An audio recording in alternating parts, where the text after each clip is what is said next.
Dragon China hacking కోసం ఓ private ఆర్మీని ready చేసుకుంటుంది. చైనాకు అభద్రతా భావం ఎక్కువ. అదే సమయంలో ప్రపంచాన్ని శాసించాలన్న టార్గెట్ పెట్టుకుంది. అది పద్ధతిగానైనా లేదంటే రాంగ్ రూట్లో అయినా.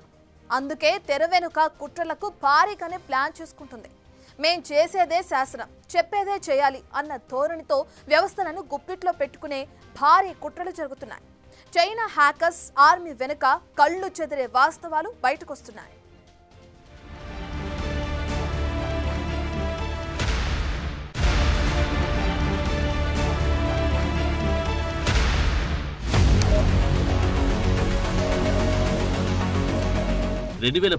మేధో సంపత్తి సమాచారంపై సైబర్ దాడులకు తావివ్వబోమని అమెరికా, చైనా ఒప్పందం కుదుర్చుకున్నాయి. దీని కిందకు వాణిజ్య రహస్యాలు, ఇతర రహస్య సమాచారం కూడా వస్తుంది. అయితే ఆ మరుసటి ఏడాది ఆ ఒప్పందాన్ని చైనా ఉల్లంఘిస్తుందని అమెరికా నేషనల్ సెక్యూరిటీ ఏజెన్సీ ఆరోపించింది. అది మ్యాటర్. ఏ ఒప్పందాన్ని కూడా చైనా సరిగ్గా ఫాలో అవ్వదు. ఇప్పుడు ఏకంగా భారీ ఎత్తున హ్యాకర్స్ ఆర్మీని రెడీ చేసుకుంటుంది.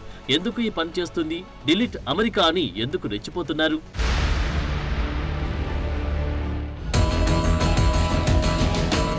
చైనా ప్రపంచవ్యాప్తంగా సైబర్ దాడులు, గూఢాచార్యం, డేటా చోరీ కోసం పవర్ఫుల్ హ్యాకర్స్ ఆర్మీ నిర్మిస్తుందన్న ఆరోపణలు పెరుగుతున్నాయి. ఈ హ్యాకర్లు చైనా ప్రభుత్వం, People's Liberation Army, ministry of state security ఆదేశాల ప్రకారం పనిచేస్తాయంటున్నారు. People's Liberation Army strategic support force 2015లో చైనా అధ్యక్షుడు జిన్పింగ్ ఆర్మీలో ఎన్నో మార్పులు చేశారు. అప్పుడే దీన్ని ఏర్పాటు చేశారు. ఎస్ఎస్ఎఫ్ కు ఇలాంటి దాడులు చేసే పూర్తి సామర్థ్యం ఉంది. Security trials, tools, analytics, information system సాయంతో చొరబడుతుంటారు. సాఫ్ట్వేర్ లోపాలను పసిగట్టడం, చొరబడడం, బెదిరించడం, స్తంభింపజేయడం ఇదే చైనీస్ హ్యాకర్స్ టార్గెట్. హ్యాకింగ్ ను ప్రోత్సహించేందుకు చైనా హ్యాకింగ్ పోటీలు నిర్వహిస్తుంటుంది. ఇందులో యంగ్ టాలెంటెడ్ హ్యాకర్లను గుర్తించి వారి స్కిల్స్ పెంచుతారు. గతంలో చైనీస్ హ్యాకర్లు అంతర్జాతీయ పోటీల్లో డామినెంట్ గా ఉండేవారు. అయితే ఆల్ ఆఫ్ సడన్ గా వారందరినీ కేవలం దేశీయ పోటీల్లో మాత్రమే పాల్గొనాలని బీజింగ్ ఆర్డర్ వేసింది. వుహాన్ ఆర్టిఫిషియల్ ఇంటెలిజెన్స్ ఆధారిత సైబర్ వార్ అకాడమీలను చైనా స్థాపించింది. ఈ అకాడమీలు national university of defence technology, అలాగే ఆర్మీ ఇంజనీరింగ్ యూనివర్సిటీ లాంటి సంస్థలను ఒక్కతాటిపైకి తెచ్చి అమెరికా లాంటి దేశాల మౌలిక సదుపాయాలు లక్ష్యంగా చేసుకునే సైబర్ ఆర్మీని ట్రైనప్ చేస్తుందన్న వాదనలకు బలం చేకూరుతుంది.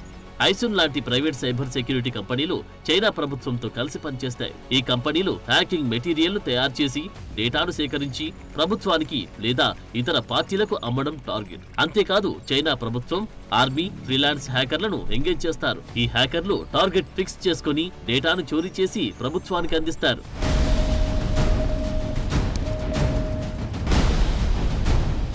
చైనీస్ హ్యాకర్లు ఇప్పటికే చాలా దేశాల్లో తమ నైపుణ్యాలు చూపి ఆ దేశాలను ఎఫెక్ట్ చేశారంటున్నారు. అయితే ఆధారాలు లేని ఆరోపణలతో చైనాను నిందించడం కరెక్ట్ కాదని డ్రాగన్ కంట్రీ ఎప్పటికప్పుడు కొట్టి పారేస్తూనే ఉంది. అయినా సరే చేసేది చేస్తూనే ఉంటుంది. 2023 నుంచి చైనా హ్యాకర్లు అమెరికాలోని ఏటీ, యాంటీ, వెరిజోన్ లాంటి టెలికాం కంపెనీలను హ్యాక్ చేసి ట్రంప్, జేడీ వాన్స్, కమలా హ్యారిస్ లాంటి రాజకీయ నాయకుల ఫోన్ డేటాను సేకరించారంటారు.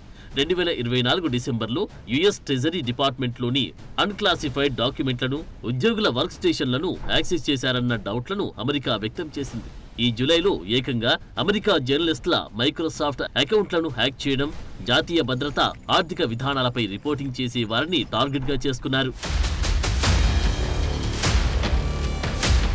చైనీస్ హ్యాకర్లు తమ టాలెంట్ చూపించేందుకు ఏ దేశాన్ని కూడా వదలడం లేదు. రష్యన్ సైనిక సంస్థలు, ప్రభుత్వ ఏజెన్సీలను టార్గెట్ చేసుకున్న పరిస్థితి. ఉక్రెయిన్ యుద్ధంలో రష్యా సైనిక అనుభవం, డ్రోన్ యుద్ధం, రాడార్ డేటా, శాటిలైట్ కమ్యూనికేషన్లను చోరీ చేసే ప్రయత్నాలు జరిగాయంటున్నారు. చైనీస్ హ్యాకర్లు రకరకాల గ్రూపులుంటాయి. వీరంతా కలిసి అమెరికాలోని విద్యుత్, నీరు, రవాణా, కమ్యూనికేషన్ వ్యవస్థను లక్ష్యంగా చేసుకుని భవిష్యత్తులో అస్థిరత సృష్టించేందుకు రెడీగా ఉన్నాయంటున్నారు.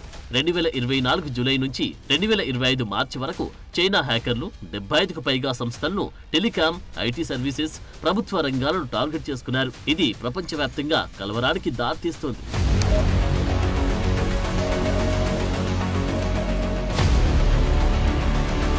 హ్యాకర్స్ కేవలం లోపాలను పసిగట్టి చొరబాడమే కాదు, నకిలీ ఈమెయిల్స్, మెసేజెస్ పంపడం ద్వారా సమాచారాన్ని సేకరిస్తారు. ఈ ఈమెయిల్స్ లో ట్రాకింగ్ లింకులుంటాయి. ఇవి బాధితుడి లొకేషన్, IP అడ్రస్, వాడుతున్న పరికరాలేంటో తెలుసుకుంటారు. ఏదైనా సాఫ్ట్వేర్ లో లోపాలు ఏవైనా ఉంటే సిస్టమ్ లోకి ఈజీగా చొరబడతారు. Short leash, code hunger, DRAT లాంటి బ్యాక్ డోర్లను ఉపయోగించి రూటర్లు సర్వర్లోకి చొరబడతారు. ఈ బ్యాక్ డోర్లు లాంగ్ టర్మ్ యాక్సెస్ ను అందిస్తాయి.